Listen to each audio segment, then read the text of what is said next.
नमस्कार बच्चों, कैसे हैं आप सब? आशा करती हूँ आप सभी अच्छे होंगे, स्वस्थ होंगे, खुश होंगे और अपनी पढ़ाई भी अच्छे से कर रहे होंगे। जैसा कि आप सभी जानते हैं, मैं हूँ आपकी हिंदी की अध्यापिका और मैं स्वागत करती हूँ आप सभी का आईसीटी वर्चुअल क्लासरूम में। और आज हम यहाँ पर एकत्रित हुए हैं पढ़ने के लिए क्लास 6 की हिंदी। क्लास 6 की हिंदी में हम यहाँ पर पढ़ रहे हैं संधि, जो कि हमारे हिंदी व्याकरण का एक टॉपिक है।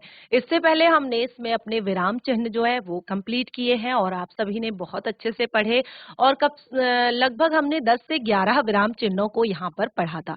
देखिए, जैसे कि मैंने आपको बताया कि क्लास 6 में आने के बाद हम ये छोटी-छोटी जो मिस्टेक्स है थोड़ा-सा कम करने लगते हैं, यानी कि हमसे उम्मीद की जाती है कि हम ये हिंदी से संबंधित, देखिए इंग्लिश में मिस्टेक करें या मैथ्स में मिस्टेक करें तो ये थोड़ा-सा 1 मिनट के लिए थोड़ा-सा चल जाता है, लेकिन हिंदी जो है वो हमारी मातृभाषा है, हम उसको बोलते हैं, हम उसको लिखते हैं, हम उसको पढ़ते हैं, यानी कि हमारी जो रोज़मर्रा की दिनचर्या है उसमें हम उसी का प्रयोग करते हैं। तो उसमें अगर हम बिल्कुल उसके शुद्ध रूप को उच्चारित नहीं करेंगे, उसको शुद्ध रूप में उच्चारण नहीं करेंगे, शुद्ध रूप में नहीं लिखेंगे तो फिर ये थोड़ा-सा गलत हो जाएगा।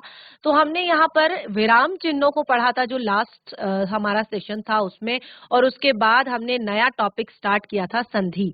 तो संधि में भी हमने शुरुआत का ही केवल शुरू किया था यहाँ पर, यानी कि संधि किसे कहते हैं, संधि के कितने प्रकार होते हैं ये हमने अभी नहीं पढ़ा था। बस संधि क्या होती है, तो संधि की परिभाषा हम यहाँ पर केवल हमने लिखी थी, तो आप सभी ने अगर यदि नोट की होगी तो आपने आपकी कॉपी में अभी होगी, तो बिल्कुल वहीं से आगे कंटिन्यू करेंगे। चलते हैं स्मार्ट बोर्ड की तरफ, शुरू करते हैं अपने आज का सेशन। सभी बच्चे ध्यान पूर्वक पढ़ेंगे, साथ ही समझने का प्रयास भी करेंगे। तो देखिए, हमने यहाँ पर आपको संधि के विषय में बताया था लास्ट सेशन में। बच्चों ने अपनी कॉपी में नोट भी किया होगा संधि, और इसको मैंने यहाँ पर कहा था कि संधि को कहते हैं हम जॉइनिंग, यानी कि मेल। ठीक है, तो संधि को हम क्या कहते हैं, संधि मतलब होता है इंग्लिश में कहते हैं जॉइनिंग और हिंदी में कहते हैं मेल। तो यहाँ पर मैंने आपको बहुत अलग अलग तरह के उदाहरणों से यहाँ पर संधि को की परिभाषा को बताने की कोशिश की। तो सबसे पहले हमने कुछ इस तरह के एग्जाम्पल लिए थे, छात्र धन आवास, ठीक है, और उसके बाद हिम धन आलय, ठीक है, छात्र धन आवास, हिम धन आलय। तो कुछ इस तरह के एग्जाम्पल लिए थे और इसमें मैंने आप लोगों को बताया था कि हम क्या करते हैं, हम यहाँ पर वर्णों का मेल करते हैं, मेल, यानी कि संधि में क्या किया जाता है, वर्णों का मेल किया जाता है। तो इसके लिए मैंने आपको फिर से वर्ण किसे कहते हैं, क्योंकि जब तक आपको ये नहीं पता होगा कि वर्ण क्या है तो कैसे आप वर्णों का मेल कर पाएंगे। ठीक है, तो जैसे यहाँ पर आपने देखा छात्र धन आवास, ठीक है, तो इसको हम इस तरह से तो नहीं लिखते, छात्र आवास, ठीक है, ऐसे तो नहीं लिखा जाएगा, ऐसे ये गलत हो जाएगा। क्यों गलत होगा, क्योंकि जब हमें पता है, हमें वर्णों के बारे में पता है, तो वर्ण होते हैं वो टोटल 44 होते हैं। हिंदी वर्णमाला में जो वर्ण होते हैं वो टोटल 44 होते हैं, और इनमें आपके 11 स्वर और 33 व्यंजन होते हैं। 11 स्वर और 33 व्यंजन होते हैं। तो जब आपने देखा यहाँ पर कि जब हम स्वरों का उच्चारण करते हैं, तो स्वरों का उच्चारण हम कैसे करते हैं, बिल्कुल एक तरह से स्वतंत्र रूप से करते हैं। स्वरों को उच्चारित करते समय हम किसी अन्य स्वर या अन्य व्यंजन की सहायता नहीं लेते हैं।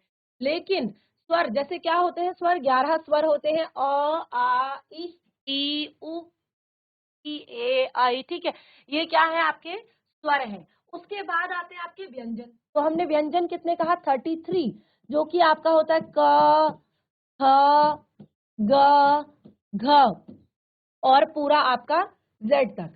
ठीक है, तो इस तरह से ये आपके जो हमने कहा वर्णों का मेल। अब वर्ण तो सारे ही हैं, स्वर भी आपके वर्ण है और आपके व्यंजन भी वर्ण है, ठीक है, लेकिन हमने कहा यहाँ पर वर्णों का मेल। अब जब जैसे देखिए वर्णों का मेल जब करते हैं तो इसमें जब यदि आपस में स्वरों का मेल करते हैं तो एक नया स्वर बनता है, और अगर व्यंजन का आप देखेंगे तो आप यहाँ पर उच्चार कीजिए छा, त्र।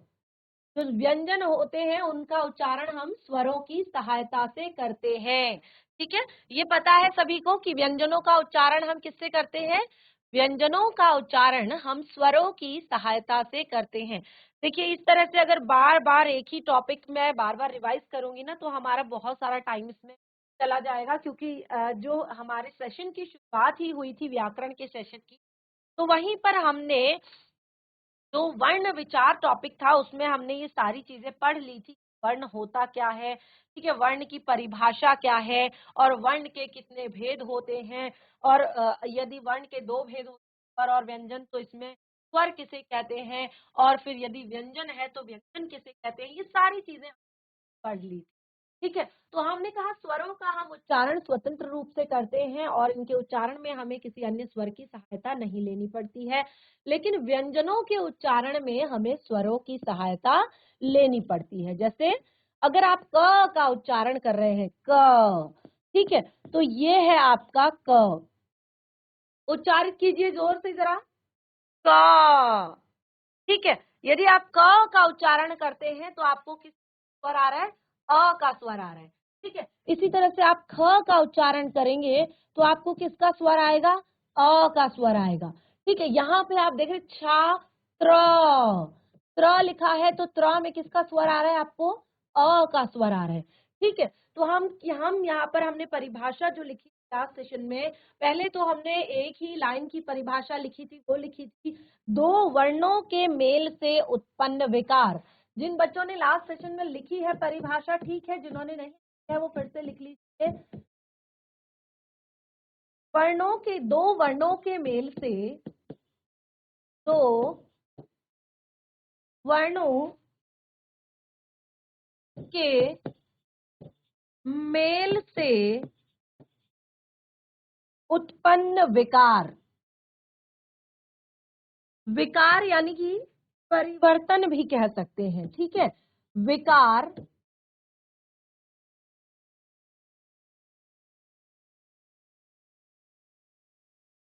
या परिवर्तन, या परिवर्तन भी कह सकते हैं, को संधि कहते हैं। ठीक है, ये हमने परिभाषा लिखी थी, और उसके बाद मैंने आपको एग्जाम्पल बताए थे, जैसे दीप, धन, अवली। तो क्या होगा? दीप, धन, अवली, दीपावली। ठीक है, दीप, धन, अवली, दीपावली। ठीक है, इसी तरह से वीर, धन, अंगना। वीर, धन, अंगना क्या होगा? वीरांगना। ठीक है, तो इस तरह से मैंने आपको उदाहरण भी दिए थे, और काफी सारे बच्चों ने तब भी नोट किया था, अच्छे से नोट किया था। तो बार बार देखिए, एक ही चीज अगर पढ़ेंगे तो सेशन आगे नहीं बढ़ेगा, लेकिन रिवाइज करना बहुत ज्यादा जरूरी है कि लास्ट सेशन में क्या पढ़ा था। ठीक है, तो हमने इन्हीं उदाहरणों से ये जाना, जैसे वी, र में किसका स्वर आ रहा है? र में किसका स्वर आ रहा है? अ का। और दूसरा आपका देखिए, अंगना, अ। ठीक है, तो अ और अ मिलकर, यानी कि दो ह्रस्व स्वर जब आपके मिलते हैं, ठीक है, स्वरों में भी आपने स्वरों के भेद पढ़े होंगे। 3 भेद मैंने आपको बताए थे। कौन कौन से बताए थे? ह्रस्व स्वर, दीर्घ स्वर और प्लुप्त स्वर। ठीक है, तो जब आपके ह्रस्व स्वर यहाँ पर मिलते हैं, ठीक है, चाहे आपका ह्रस्व मिले चाहे आपका दीर्घ मिले, ठीक है, तो क्या बनेगा? दीर्घ ही बनेगा। ठीक है, जैसे वीर, धन, अंगना, तो वी र, अ का स्वर आ रहा है, हमने र लिख दिया। फिर लास्ट शुरुआत का यहाँ पर हमने देखा, इसमें भी हमारा जो है अ का स्वर है, हमने वो भी ले लिया, हमने दोनों का मेल कराया, दोनों की ज्वाइनिंग की, और हमारा नया स्वर बना आ। तो क्या हो गया? वीरा। और अंक की बिंदी तो थी ही, हमने ऊपर लगा दी वीरांगना, हो गया। ठीक है, ये नया हमारा शब्द बन गया। ये दो वर्णों के मेल से जो विकार उत्पन्न हुआ या जो परिवर्तन आया उसी को हमने संधि कहा। ठीक है, उसी को हमने क्या कहा, संधि कहा। तो इसको आप एक तरह से और अच्छे से समझ सकते हैं कि जो आपका प्रथम शब्द था, ठीक है, प्रथम शब्द का अंतिम वर्ण, जैसे दी का स्वर आ रहा है, ठीक है, दीप धन अवली, यानी कि प्रथम शब्द का अंतिम वर्ण, द्वितीय शब्द का प्रथम वर्ण, ये क्या कर रहे हैं, मिलकर उच्चारण की दृष्टिकोण से इतने पास आ जा रहे हैं कि इनको अलग कर पाना संभव नहीं हो रहा है। जैसे दी के पीछे का जो अ है यानी कि स्वर है, और साथ ही अवली में अ जो स्वर है वो दोनों इतने पास आ गए कि उसने एक दीर्घ स्वर बनाया और वो क्या बना, दीपा। पा, आ का स्वर यहाँ पर आया, ठीक है, दीपावली। ठीक है, तो ये है आपकी संधि, इसे कहते हैं संधि। और लास्ट सेशन में केवल यहीं तक हमने पढ़ा था, उसके बाद हमने आगे को कंटिन्यू करना है, आगे हमने पढ़ना है। तो सबसे पहले जो ये सब कुछ लिखा है इसे नोट आपने कर लिया होगा। अब देखिए जो दूसरा महत्वपूर्ण पार्ट है संधि का, वो है संधि के भेद। संधि के भेद। अब देखिए जो संधि हो रही है वो किससे हो रही है, वर्णों के मेल से हो रही है। किससे हो रही है, वर्णों के मेल से हो रही है। ठीक है, तो वर्ण कितने होते हैं, वर्ण मैंने आपको बताए थे स्वर और व्यंजन। ठीक है, स्वर और व्यंजन, और तीसरा विसर्ग। अब इसको मैं फिर से क्लियर करूंगी आपको। तो पहले तो मैंने आपको दो स्वर बताए थे, ठीक है, स्वर और दो वर्ण बताए थे, स्वर और व्यंजन। ठीक है, तो इसी के आधार पर हमने यहाँ पर संधि के भी तीन भेद बताए हैं। हमने कहा संधि के तीन भेद होते हैं। संधि के तीन भेद होते हैं, कौन कौन से, पर संधि,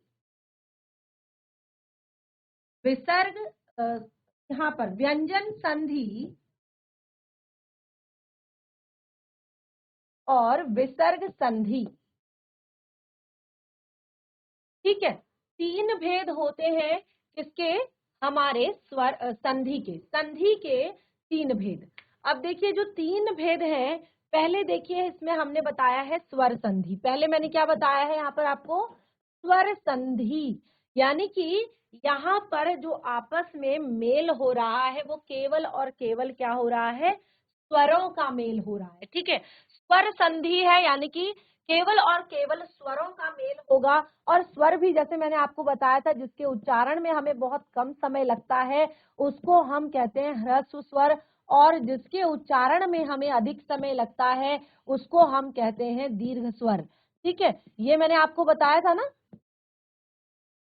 ह्रस्व स्वर और दीर्घ स्वर ये हमने पढ़े हैं। ठीक है, तो ये जैसे आपके हैं जिनके उच्चारण में हमें बहुत कम समय लगता है। कैसे पढ़ते हैं हम, वर्णमाला में जब हम अ से अनार पढ़ रहे होते हैं तो अगर हम आ, इ, ई, उह, ऊ, री, ए, आई, ओ, औ। ठीक है, तो ये सब क्या है आपके, जिनके उच्चारण में हमें स्वरों की अपेक्षा दुगना समय लगता है, उनको हम क्या कहते हैं, जिनके उच्चारण में हमें ह्रस्व स्वर की अपेक्षा दुगना समय लगता है उनको हम कहते हैं दीर्घ स्वर।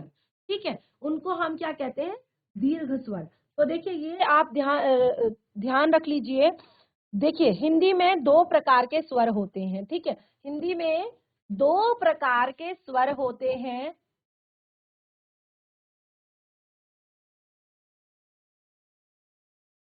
स्वर। कौन कौन से स्वर होते हैं? ह्रस्व,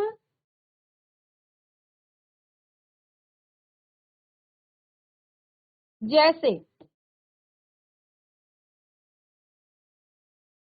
अ, ई, उ और री। ठीक है, ये आपका क्या है? ह्रस्व स्वर। कंफ्यूज मत होइएगा, ये है आपके ह्रस्व स्वर। ठीक है, और दीर्घ, जैसे आ, ई, उ, ए, आई, ओ, औ। ठीक है, ये क्या है आपके? दीर्घ स्वर। अब देखिए, अगर आप स्वर संधि पढ़ रहे हैं तो आपको ये दोनों चीजें जरूर क्लियर होनी चाहिए। ठीक है, ह्रस्व स्वर किसे कहते हैं? पहले आप लिखेंगे ह्रस्व स्वर, जैसे अ, इ, उ और री, ये आपके ह्रस्व स्वर। और दीर्घ आपके आ, ई, उ, सॉरी, आ, ई, उ, ए, आई, ओ, औ, ये आपके दीर्घ स्वर। ठीक है, तो यहाँ पर आपका क्या है कि इनमें से, ठीक है, यदि जो है आपके ह्रस्व और दीर्घ अ, ई, उ परस्पर निकट आ जाएं तो दोनों के मेल से क्रमशः दीर्घ ही बनता है। ठीक है, अब आपके यहाँ पर जो हमने बताया है, आप आगे देखेंगे, आप पूरा का पूरा काफी बड़ा आपका ये एक तरह से संधि का पार्ट है। आपको एक एक पॉइंट करके मैं यहाँ पर क्लियर करूंगी। मैंने क्या कहा कि कभी कभी ऐसा होता है कि केवल दो ह्रस्व, यानी कि जैसे केवल अ और अ का मेल होगा। ठीक है, कहीं पर आ और अ का मेल हो जाएगा, कहीं पर अ और आ का मेल हो जाएगा। ठीक है, कहीं पर इ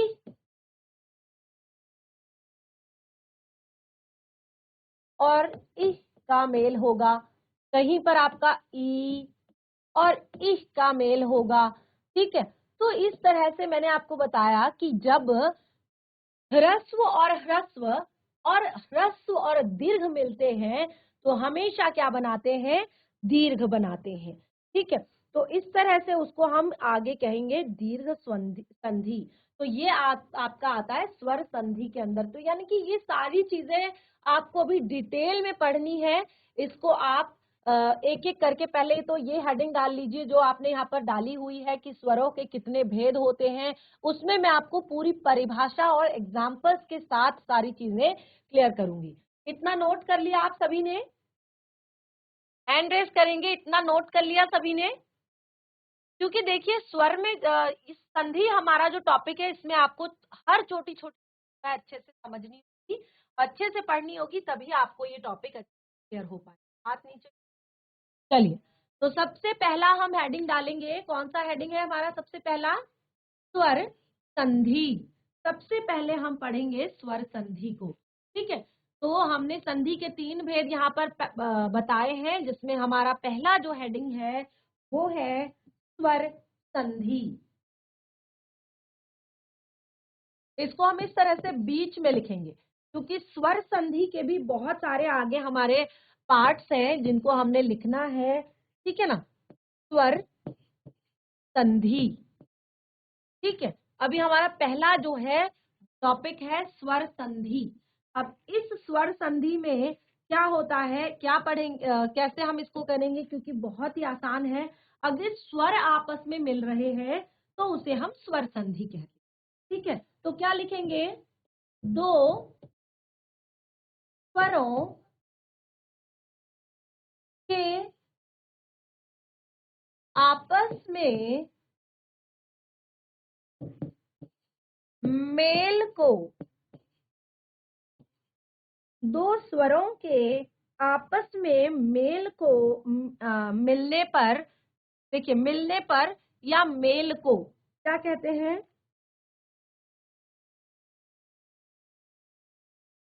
को स्वर संधि कहते हैं। अब देखिए, इसको आप ऐसे भी लिख सकते हैं कि दो स्वरों के मिलने पर जो परिवर्तन होता है। ठीक है, आप अलग अपने जिस तरह से आपको याद होता है कि दो स्वरों के मिलने पर जो परिवर्तन आता है, दो स्वरों के मिलने पर जो विकार उत्पन्न होता है, उसे हम स्वर संधि कहते हैं। देखिए स्वरों का मेल। अब देखिए फिर से वही चीज बता रही हूँ, देव धन आलय। ठीक है, ये उदाहरण है, देव धन आलय। तो कैसे हो रहा है स्वरों का मेल? यहाँ पर देखिए दे व क्या है? व्यंजन है जिसका उच्चारण हम स्वरों की सहायता से यानी कि अ की सहायता से करते हैं। धन आलय, तो यहाँ पर हमने अ और आ का मेल किया। ठीक है, तो हमने क्या कहा था, हमेशा दीर्घ ही बनाएगा, क्योंकि यहाँ पर आपका अभी जो है हम जिस तरह से पढ़ रहे हैं आगे आप देखेंगे उसको, देव धन आलय, तो क्या हो जाएगा, देवा लय। ठीक है, ये जो व है आपका ये वा बन जाएगा, क्योंकि इन दोनों का मेल हो जाएगा आपस में। ठीक है, तो वो नया क्या बनाएगा, आ यानी कि दीर्घ बनाएगा। ये आपका है ह्रस्व स्वर। ठीक है, और ये है आपका दीर्घ स्वर। ये आपका ह्रस्व स्वर है और ये आपका दीर्घ स्वर है, और ये आपका दीर्घ है, यानी कि एक ह्रस्व एक ह्रस्व मिलकर दीर्घ बनाएंगे, और एक दीर्घ एक ह्रस्व मिलकर भी दीर्घ ही बनाएंगे। ठीक है, तो इस तरह से एक और एग्जाम्पल देखिए, इसको आप लिखिए, अपने आप कीजिए, पर धन उपकार। इसको कीजिए फटाफट और हैंड रेज कीजिए, मुझे बताइए जिसने कर लिया है। पर धन उपकार, इसको कीजिए।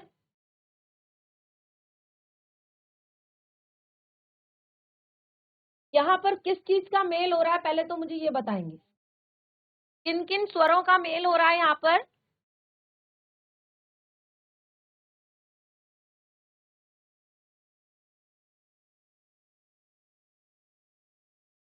जीआईसी मदन नेगी, जीआईसी मदन नेगी बच्चे, आप मुझे सुन पा रहे हैं?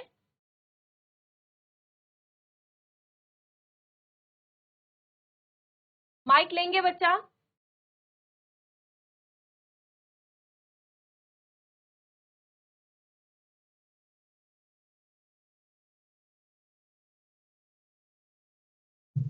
हाँ जी बच्चे, बोलिए बोलिए।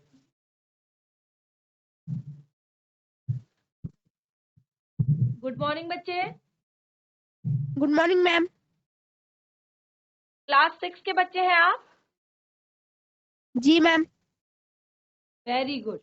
तो हम यहाँ पर पढ़ रहे हैं संधि। आपको समझ आ रहा है अभी तक जितना हमने पढ़ा? जी मैम। Very good.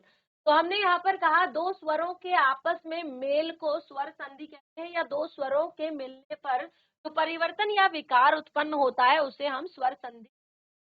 तो यहाँ पर केवल स्वरों का मेल हो रहा है, जैसे मैंने आपको एग्जांपल दिया आलय।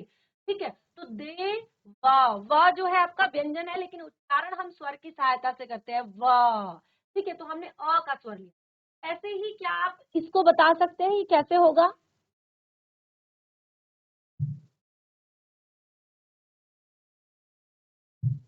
हाँ जी, बोलिए बोलिए। प र, र क्या है बच्चे, स्वर है या व्यंजन है? सर। नहीं बच्चे, र जो है वो व्यंजन है। अभी मैंने बताया था ना आपको कि जिनका उच्चारण हम बिना किसी अन्य स्वर की सहायता से करते हैं वो हमारे स्वर कहलाते हैं, और जिनका उच्चारण हम स्वरों की सहायता से करते हैं वो व्यंजन होते हैं। ये पूरा टॉपिक शुरुआत में ही आपका अच्छे से, तो र यानी कि क ख ग घ जो आपका है पूरा 33 जितने ये व्यंजन है, तो र भी आपका क्या है, व्यंजन है। तो आप व्यंजन। एक बार जोर से हाँ र का उच्चारण कीजिए जरा। रा। कौन सा स्वर आ रहा है बच्चे? आ का। जब आप उच्चारित कर रहे हैं र, तो आपको स्वर आ रहा है अ। ठीक है ना, आ का। र।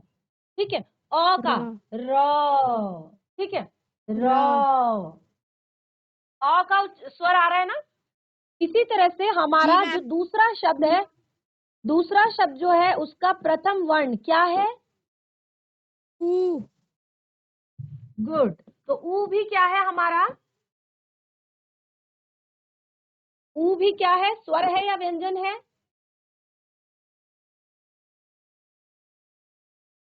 स्वर, स्वर। स्वर, स्वर है। और अभी अभी देखिए मैंने यहाँ पे बताया भी आप लोग को, देखिए अ इ उ, ये आपके ह्रस्व स्वर है, यानी कि उनके उच्चारण में बहुत कम समय लगता है।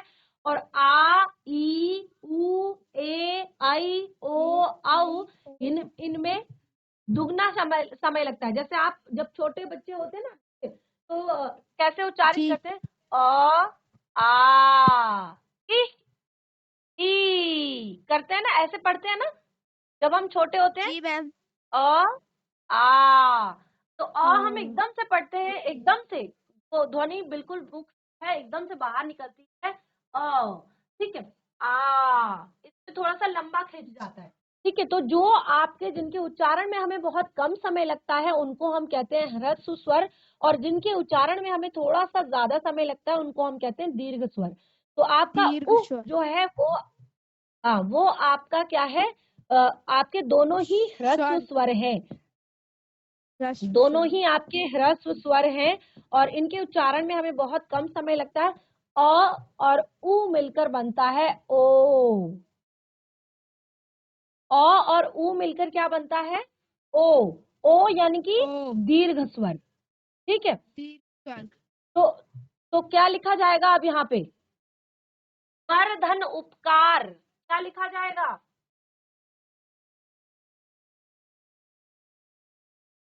प्रकार।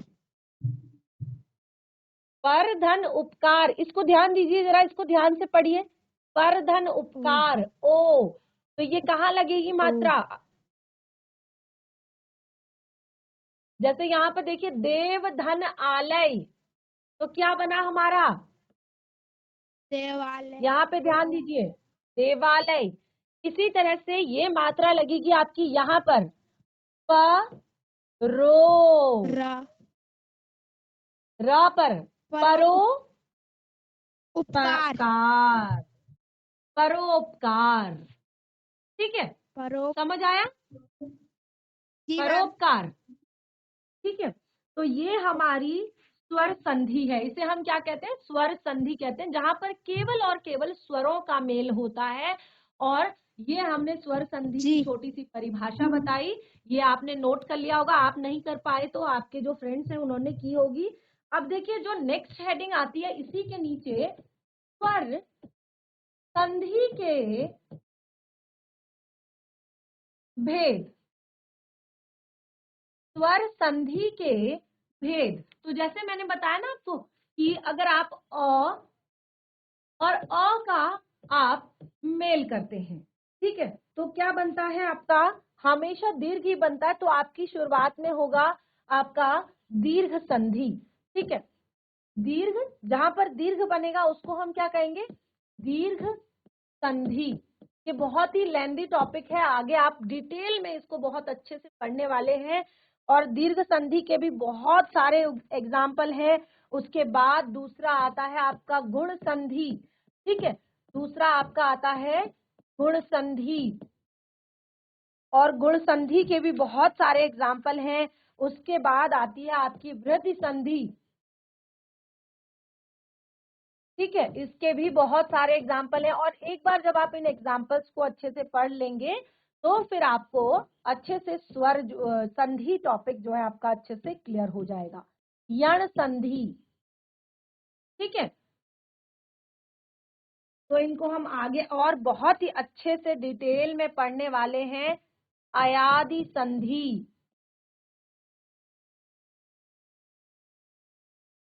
ठीक है, तो ये है आपके स्वर संधि के भेद, जिनको आप नोट कीजिए। और नेक्स्ट सेशन में हम सबसे पहले यहाँ पर स्वर संधि के भेदों में पहला भेद दीर्घ संधि को लेने वाले हैं। कंफ्यूज मत होइएगा, आप बैठ जाइए बच्चा, आप खड़े क्यों हैं? तो जैसे हमने स्वर संधि के बारे में पढ़ा, स्वर संधि के हमने 2 एग्जाम्पल यहाँ पर लिए, और साथ ही हमने स्वर संधि में भेद होते हैं ये आपको नोट करवा दिया। और इसमें भी जैसे मैंने आपको बताया आपकी दीर्घ संधि बहुत सारे उदाहरण जिनको हम नेक्स्ट सेशन में यहाँ पर करने वाले हैं। अभी आप केवल इतना ही नोट करेंगे, दीर्घ संधि, गुण संधि, वृद्धि संधि, यण संधि और अयादि संधि। फटाफट से नोट कर लीजिए। तो इस तरह से आज हमने अपने हिंदी व्याकरण के टॉपिक में थोड़ा सा और यहाँ पर पढ़ने की कोशिश की है। जो भी पढ़ा है उसको घर पर एक बार जरूर रिवाइज करें। कोई भी डाउट हो अभी तक जितना पढ़ा है उसमें, तो नेक्स्ट सेशन में जरूर क्लियर करें। तब तक के लिए धन्यवाद। आपका दिन शुभ हो।